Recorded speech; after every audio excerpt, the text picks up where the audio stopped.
बिस्मिल्लाहिर्रहमानिर्रहीम।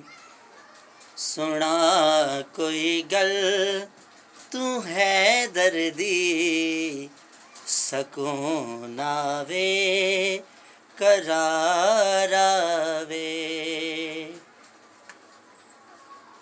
ओदी किस्मत भली होवे, जिदी कंड ते अली होवे।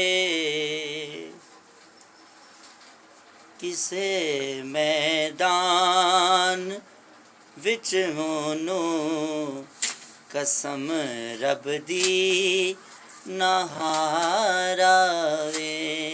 सुना कोई गल तू है दर्दी, सकून आवे करार